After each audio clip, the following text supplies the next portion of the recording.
Hi, we're the cooking family and we want to welcome you to our kitchen.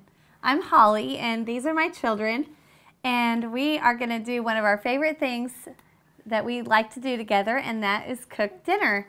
And tonight we are doing Texas chili in the Instant Pot. This is one of our favorite recipes, and it's great because it's really versatile. You can serve it in a lot of ways. So this makes a large pot of soup, and we love to serve it in many different ways, and we'll show you some of those ideas at the end. And we like to make our Texas chili with beans.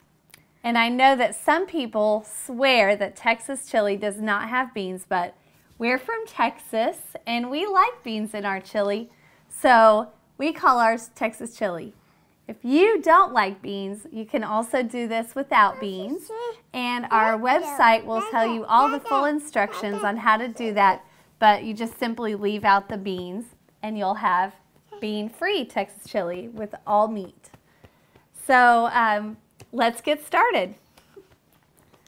So for this Texas chili, we are going to be using 1 pound of ground beef and ½ pound of beans. For this recipe, you can use almost any kind of beans that you like, but we are using small red beans. We are also going to use a 28-ounce can of crushed tomatoes, or 2 14-ounce cans, and also a 28-ounce can of diced tomatoes, or 2 14-ounce cans of those. And we're also going to be using 2 small green bell peppers, and that is equal to about 1 cup diced. And we're also going to use 1 cup of diced onion, or a large onion, and 8 cloves of fresh garlic. 6 to 8. These ones are pretty big, so we're just going to use 6 in this, but it depends on if your produce is small or large, how many you're going to use. Rachel mentioned that these bell peppers are pretty small. I think that might be why they were on sale, but so we're going to use 2 because those ended up being pretty small. Usually this is an average size, and this one you can see is pretty small. And this is a large red onion, obviously. And we're going to season up our chili with a tablespoon of Worcestershire sauce and some chili powder and cumin and oregano. And we're also going to put in a little bit of brown sugar just to cut the acidity of the tomatoes a little bit. So Abigail is going to come and dice up our onion and bell pepper and garlic. Awesome. And we are going to turn on the Instant Pot on saute. One of the best things about the Instant Pot is that you can saute your food right in this insert, so you don't have to dirty up more dishes compared to like a slow cooker where you have to saute it on the stove and then transfer it in. So we're going to start, and my temperature for saute, on the Ultra and the Duo models, you have a low, medium, or high option, and you're going to want to saute on medium heat so that you don't get too much browning on the bottom. That might cause you problems later getting a burn notice.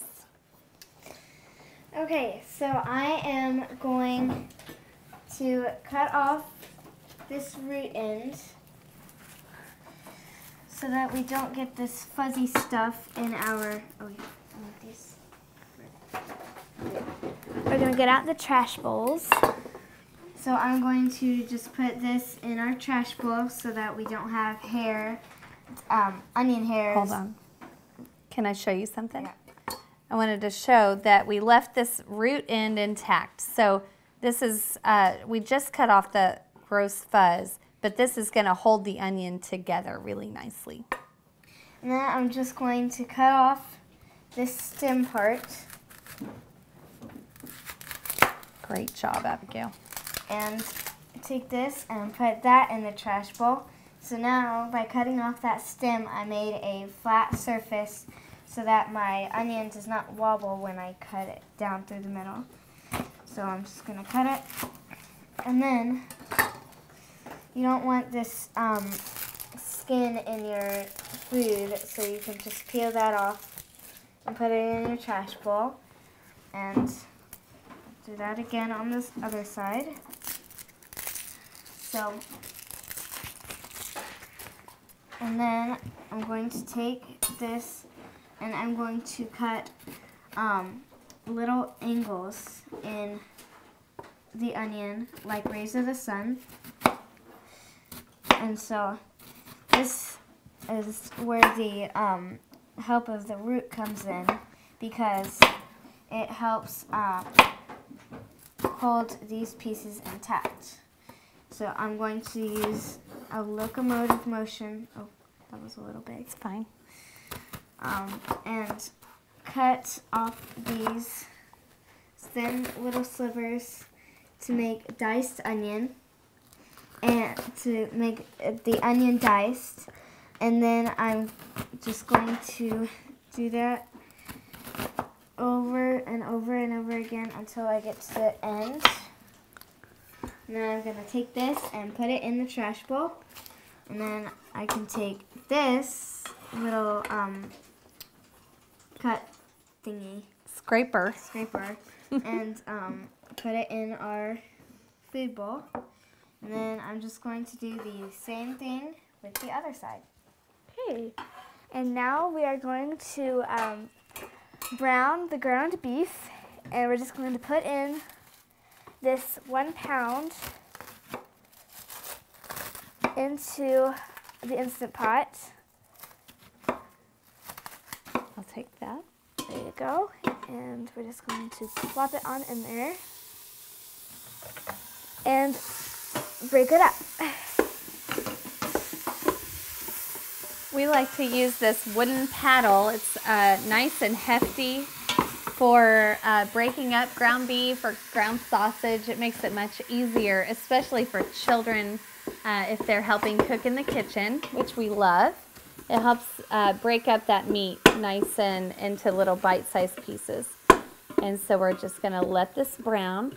So notice this insert is not hot right now, but it can get hot later. So you'll want to have hot pads around to just protect yourself from the heat of the insert.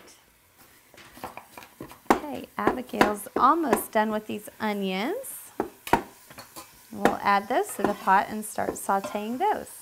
Those were a little bigger than the other one. That's okay. We love lots of onions. It adds a great flavor to your chili. And we'll just brown these right in with the ground beef.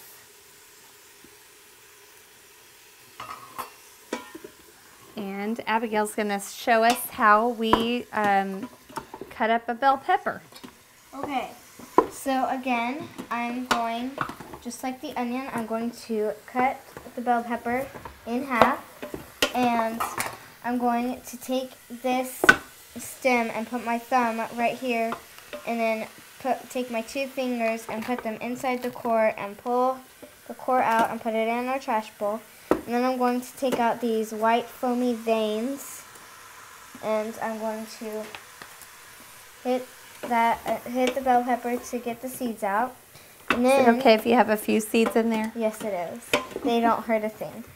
And then you can just take it and do another locomotive motion to make slices.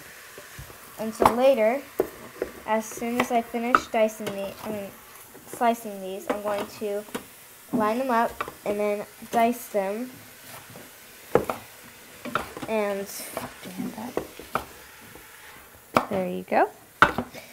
So yes, I have some seeds in here, and that's totally fine because they will just cook and it won't leave any spice to your food. Right. If it were a jalapeno or something, you would definitely want to get some of more of those seeds out, unless you like it really spicy. And then I'm just going to take the core out again and do That's okay. And do the same thing on the other side. Okay. And if you would like to really spice up your chili, you could certainly swap out the bell peppers or some of your bell peppers for jalapenos or poblanos or any other kind of pepper that you like or that your family likes in your chili. So now we're going to have our spice guys come on in and measure out the spices for this. How's the browning going, Rachel? Pretty good. Awesome. Go ahead and add in a 1/4 teaspoon of salt at this point. I'm going to have Rachel salt the beef and the onions so that the flavor is just kind of layered in there. And Elijah's over here spicing it up with the chili powder and ground cumin. So this recipe, we like a lot of chili powder. I'm going to go ahead and open this up for you so you don't have to do so many scoops. We do a 1/4 cup, which is also for the same as 4 tablespoons of cumin and 4 tablespoons of chili powder. Cumin is such a great flavor, and you notice I like to do round tablespoons. So here's 3 and 4. If your chili powder is very spicy, this is just ordinary big box chili powder from the store, so it's not super spicy. It's fairly mild. If your chili powder is really spicy, you're going to want to maybe tone that down a little bit, or if you find that it's not spicy enough, you can always add more, enough for your taste. So this is what we do instead of using those packets of chili seasoning. We just buy the big thing of chili powder, and we find it to be a lot more economical because you get 20 ounces of chili powder, and this is 14 ounces of ground cumin, and you can make just tons of pots of chili using these 2 seasonings, a little oregano, and a little salt, and not to mention your garlic, onion, bell pepper, aromatics, and you're going to have great flavor in there, a lot more economically than the little spice packets. Just pour it in, boy. Did you get, how many did you do? 1. Just 1. This is kind of moist. This is brown sugar, actually, that we ran out of brown sugar, so you can just substitute either plain sugar in yours, or we like a little bit of molasses flavor, and that's all store-bought brown sugar is plain old sugar mixed with a little bit of molasses. Oh, so I was saying about the spice packets. It's just a lot more economical to use this, and you don't have any of those hidden ingredients, dextrose and things that you can't even pronounce that they have put in those spice packets. So we're going to go ahead and add this in. And that looks great, and now it's really starting to smell so good. It is time for our garlic chopping. We've got our wonderful little garlic cloves here. And I don't know if you have ever tried peeling a clove of garlic. So these are the cloves, and then the large bit is the bulb.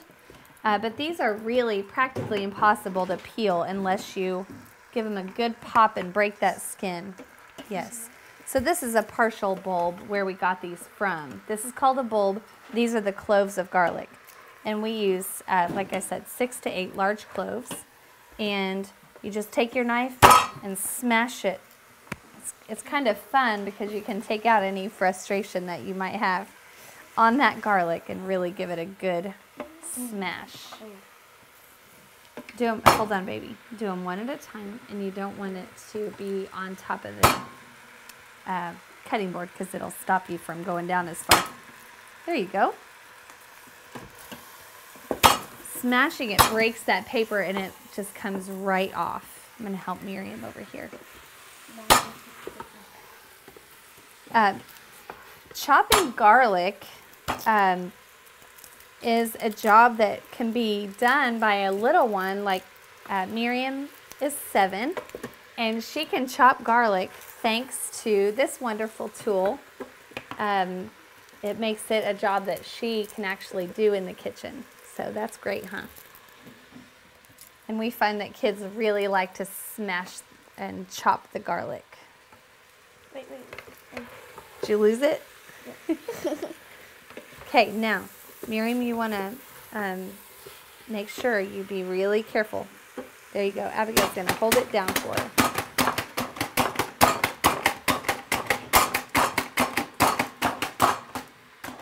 And she's chopping away. Yeah, that's good, probably. Okay, that's great.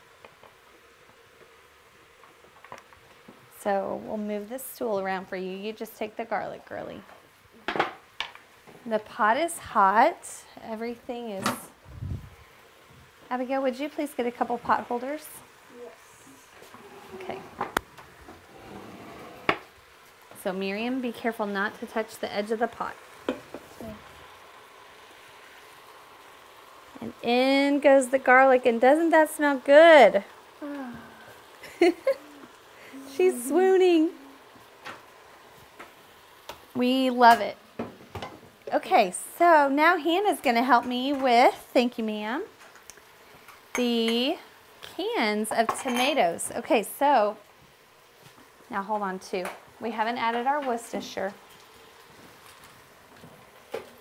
And Hannah, remember, don't touch this, okay? I won't. Okay. We haven't added the Worcestershire, so that's another ingredient that we like to put in ours. You get in the little tiny pitcher. Oh, she's getting the can opener. Got the picture. So we need 1 tablespoon of Worcestershire sauce, and I'm measuring this right now, but we really like these little tiny measuring things because if children are measuring, they don't tip over very easily. You can kind of set them up on the counter and have them ready to go. Here, thank you. Okay, so we're gonna give it a little stir. Now, can you see down in there that we have a couple of spots that are sticking a little bit?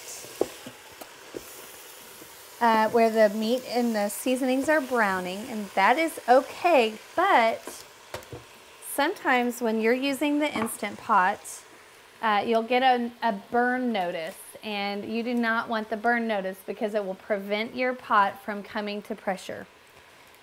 So you'll always want to use a liquid to deglaze the bottom of your pan. I don't want to help you Okay. with the handle. Okay, I'm just going to do it. It's not working. There we go. Okay, so we're going to use the tomatoes, the diced tomatoes, to deglaze the bottom of this pan. And so we're going to pour those in. And Mommy's going to pour it in. You just watch, okay? Okay. Gonna pour those in. Hold on, sweet pea. And then we're gonna. We'll do that in a second.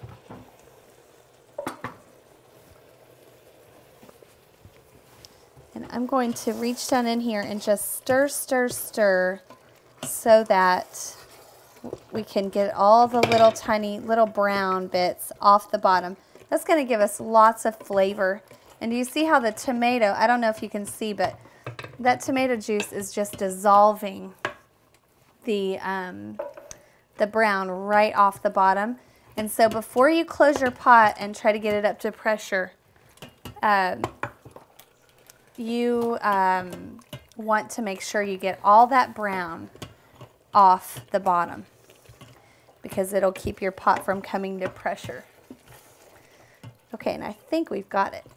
Now this is really thick. We're going to add the can of crushed tomatoes. Miriam's opening that can with all her might. She's doing great. You're doing a great job. Can I finish for you, girly? There we go. And then if Miriam, I'll pour this in, and if Miriam and Rachel could go ahead and rinse and sort the beans. So in go the crushed tomatoes. Miriam, will you grab the stool?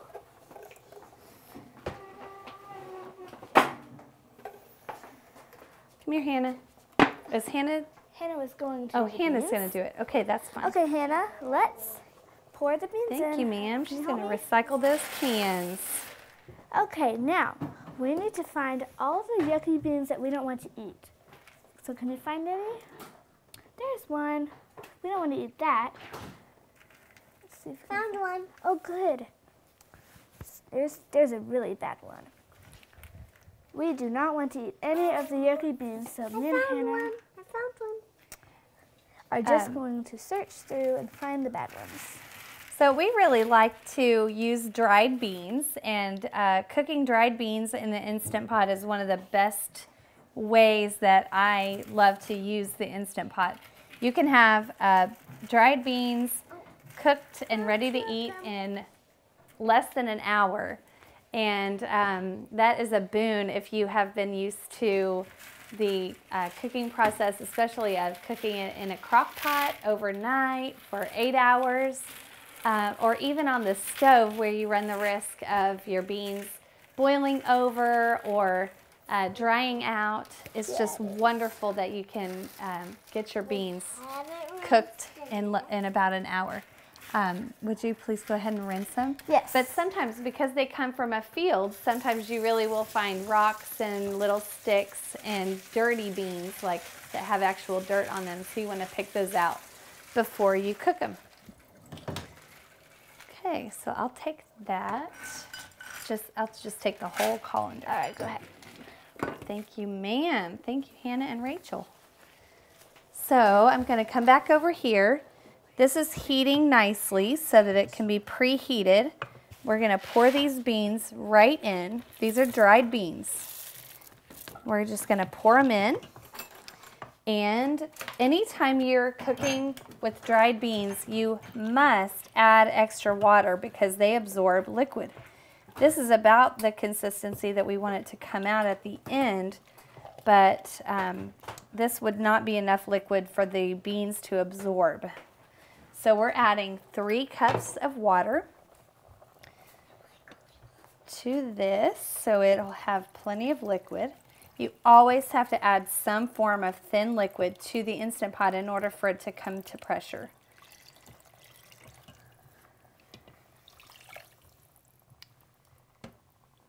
And I'll show you the line. So the pressure cooking maximum right here is 2/3. And we're well below that line. That is about 4 quarts in the 6-quart Instant Pot. In your 8-quart Instant Pot, you could easily do the same recipe or increase it, but you want to make sure that you don't go above the pressure cooking maximum in the 8-quart, which is 5 1/3 quarts of food in there. So now we have everything in. Actually, I'm missing 1/4 teaspoon of salt. This is 1/4, and we found that we liked a 1/2 teaspoon. And we're gonna close it up and set it to cook. So we're gonna check the lid, make sure that the sealing ring is sealed and that all the parts are where they should be. And we're gonna carefully close the lid by matching up these triangles. And you'll notice it just goes on nice and easily. There's no effort and no pushing needed. And we're going to check the valve and make sure it is on sealing. And in the Ultra, that's automatic. But in your Duo or Luxe, you need to check that and make sure it's on sealing before you press start. So we've been sauteing to get it warm. And now we're going to cancel, and we're going to turn up to bean chili and select the bean chili function. And since we're using red beans, small red beans, we're going to cook this for 30 minutes on high pressure. And we don't need to delay it, and we do want it to keep warm at the end. So now we're going to press start. And this is going to begin coming up to pressure. Anytime you're cooking a thick soup like chili or stew, you will want to naturally release this for at least 10 minutes. And earlier we made a pot of chili so that we could show you. You never want to force your Instant Pot open. You always want to just, it needs to be effortless. You'll see that this has been releasing naturally for over an hour. So we have no pressure left in the pot, and this float valve has fallen down. You do not try to open your Instant Pot until the float valve has fallen completely down. And I'm even going to double check by just turning this to venting, and nothing even came out. When it's full of pressure, that'll come out, steam will come pouring out of that if you quick release it. But you never want to quick release a really thick soup or stew like chili or beef stew. You always at least naturally release for 10 minutes. Naturally releasing means you don't do a thing, you just let the temperature of the pot come down. So after you make sure that all the pressure is out of it by venting it, you just want to give your Instant Pot a little tap or shake gently so that if there's any bubble of pressure down inside the food, the thick food, that it might have an opportunity to come on up and come out of your valve or your vent valve before you try to open it. So opening your Instant Pot should be completely easy, no problem.